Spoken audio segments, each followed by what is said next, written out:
Ça, c'est assez novateur et on souligne cet effort de la part de la Russie.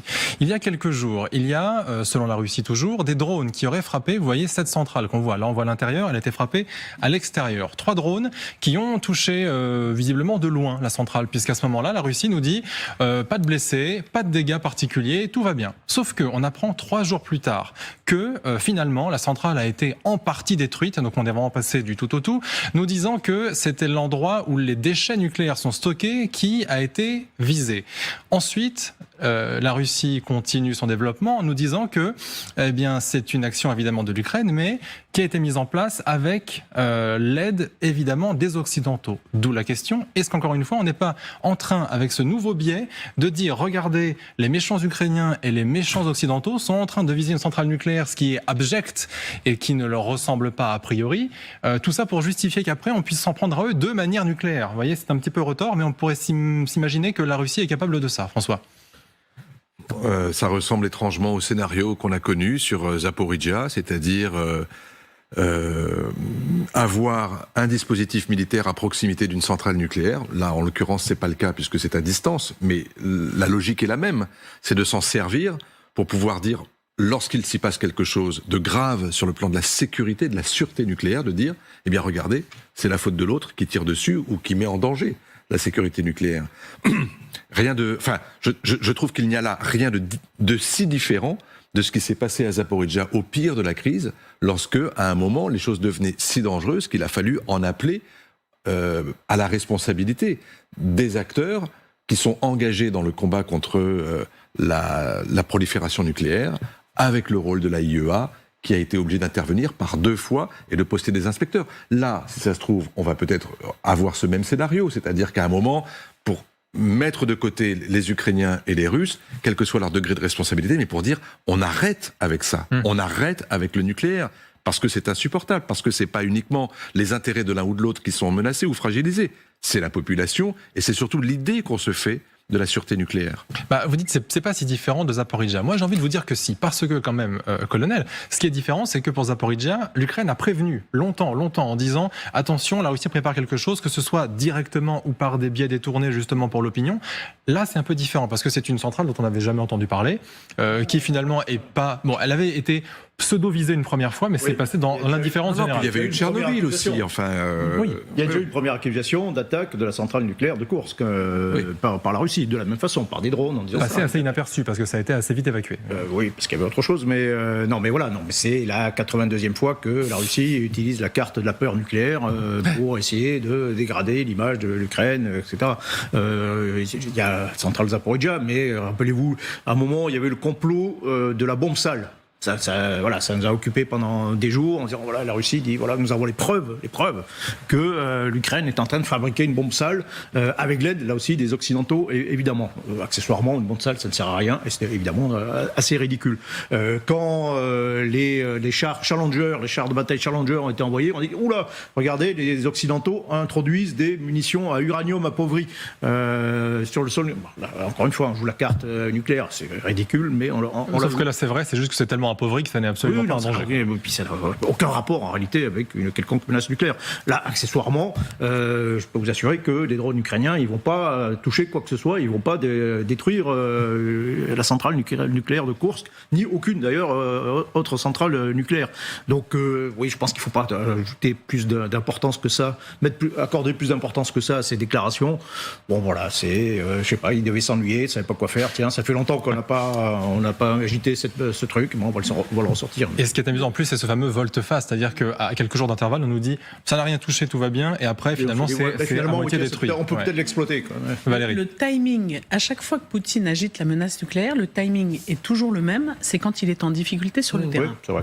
Et donc cette menace nucléaire permet de détourner, c'est une forme d'écran de fumée, on se focalise, et d'ailleurs ça marche bien auprès des médias, et sans doute des opinions publiques, on se focalise sur une menace nucléaire agitée par Poutine à l'occasion d'une offensive plus ou moins réussi. Là, je vous laisserai dire ce qu'il en est, plutôt que de s'intéresser vraiment à ce qui se passe sur le terrain. Je suis absolument impardonnable. Je n'ai même pas pris le temps de dire bonjour à Magali Barthès. Bonjour, éditorialiste internationale LCI et TF1. C'est vrai, quand on y pense, cette manière de procéder, ça ne ressemble absolument pas à l'Ukraine. L'armée ukrainienne n'a jamais fait ce type d'action en plus d'1 an et demi. Pourquoi le ferait-elle maintenant, finalement ? Non, mais quand même, les services secrets ukrainiens expliquent qu'à côté de cette centrale de Koursk, il y a manifestement un dispositif militaire russe de stockage, notamment de missiles qui servent pour les S-300. Donc, on a déjà parlé quand même de cette centrale et d'éventuels actes de sabotage, notamment des commandos ukrainiens, aux alentours de cette centrale. Alors, est-ce qu'il y a eu une nouvelle action ces derniers temps qui expliquerait qu'ils remettent cette question-là en disant mais attention, parce qu'il y a quand même ce parapluie, on a envie de dire nucléaire, attention, si vous allez là-bas, il y a un risque. Ça peut être aussi la stratégie russe. Juste un mot, ça rappelle aussi l'affaire de Novakhovka, vous savez, le barrage. Les Russes expliquaient que c'était les Ukrainiens qui étaient en train de viser ce barrage. Et en fait, ça leur a permis, après la destruction, de pouvoir expliquer qu'en fait, c'était bien l'Ukraine qui avait cherché à viser ce barrage. Donc il y a toujours ce fameux renversement de la preuve que l'on voit en permanence depuis le début de ce conflit. D'autant que vous le disiez, c'est pas la première fois. Chaque fois qu'il y a une petite bévue sur le terrain, Vladimir Poutine sort cette carte-là. On a compilé pour vous, je sais que vous avez hâte, tous les moments où Vladimir Poutine a justement agité cette menace. Il semble que l'Occident ait effectivement décidé de combattre la Russie, non pas en parole, mais en actes. Si cela se produit, la Russie sera forcée de réagir. Je veux dire, l'Occident collectif commence à utiliser des armes à composante nucléaire.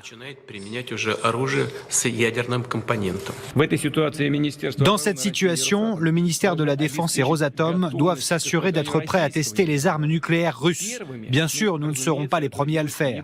Mais si les États-Unis effectuent des tests, nous le ferons aussi. Personne ne devrait avoir l'illusion que la parité stratégique mondiale peut être violée. Les citoyens de Russie peuvent être sûrs que l'intégrité territoriale de notre parti, notre indépendance et notre liberté seront garanties. Permettez-moi de le souligner une fois de plus. Cela sera fait par tous les moyens à notre disposition. Ceux qui tentent de nous faire chanter avec des armes nucléaires doivent savoir que le vent peut aussi tourner dans leur direction. Bon, je me suis emballé, c'est pas toutes les fois où il en a parlé, parce qu'on n'aurait pas assez d'1 heure pour le faire. Malgré tout, est-ce qu'il faut se dire, selon vous, que cette menace nucléaire, qu'elle soit directe ou indirecte avec cette centrale, on prend aujourd'hui ici fermement l'accord qu'on n'en parlera plus jamais, parce qu'en fait, systématiquement, on redit la même chose, et qu'en fait, cette menace n'existe pas réellement. Est-ce que c'est ça ce qu'il faut se dire aujourd'hui ? Non, la menace existe. La menace existe, mais ça n'est qu'une menace, indéfiniment brandie, sans jamais vraiment vouloir passer aux actes. Ça fait partie de la stratégie de dissuasion. Dire que ça n'existe pas serait un aveuglement coupable, à mon sens. Mais... Sauf que normalement, dans la dissuasion, on n'en parle pas. L'autre le sait, mais on n'a pas besoin d'en parler. Or là, il y a cette volonté de remettre à chaque fois le mot de nucléaire dans les mains de Vladimir Poutine. On voit bien dans la bouche de Vladimir Poutine, on voit bien la semaine dernière la Douma qui vote le retrait de l'accord qu'avait signé la Russie sur l'interdiction des essais nucléaires. Il y a une façon de jouer, de se servir de ce mot de nucléaire pour essayer d'intimider. Et c'est ce qu'on voit de toute manière depuis le début de ce conflit. Essayer d'intimider l'Occident, d'essayer d'affaiblir le soutien occidental à l'Ukraine. C'est comme ça que ce mot de nucléaire est utilisé. François. Oui, exactement. Utilisé de deux façons. D'une part, en jouant sur la peur de l'accident nucléaire civil. Et autrement dit, dès lors que vous faites la guerre dans un pays qui est doté d'une industrie nucléaire digne de ce nom, c'est-à-dire, je ne sais plus combien il y avait de centrales, mais il me semble au moins une demi-douzaine de centrales sur le sol ukrainien, vous jouez avec la peur qu'un jour, l'une de ces centrales, effectivement, subisse un coup et qu'à ce moment-là, il y ait de la prolifération et qu'il y ait un danger pour la population. Voilà. Et l'autre peur, c'est évidemment celle des armes nucléaires. Et là, on est dans le nucléaire militaire. Et c'est-à-dire la menace de Vladimir Poutine de dire si un jour vous allez trop loin, si un jour l'OTAN est à vos côtés, si un jour vous poussez telle ou telle ligne, machin, j'utiliserai, on sortira du conventionnel.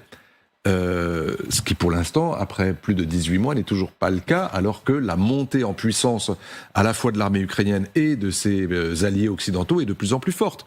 Donc l'un des responsables, mais là je me montre volontiers provocateur, mais c'est pour vous dire que l'un des co-responsables de cette situation-là aussi, c'est Donald Trump. Parce que s'il y en a bien un qui a décidé du jour au lendemain de dire tous les accords de désarmement qui avaient été initiés par mes prédécesseurs avec la Russie sur les armes conventionnelles, mais aussi sur les armes nucléaires intermédiaires, les armes nucléaires à longue portée, les missiles, les accords sur le ciel ouvert, etc. Donald Trump les a piétinés. Et dans la foulée, évidemment, que Vladimir Poutine les a également déchirés. Et donc, on est dans cette situation aujourd'hui où il n'y a plus aucun accord qui tienne. Et donc, c'est plus facile, lorsqu'il n'y a pas d'accord du tout, qu'il n'y a plus de droit, qu'on est dans une zone grise totale, d'utiliser plus volontiers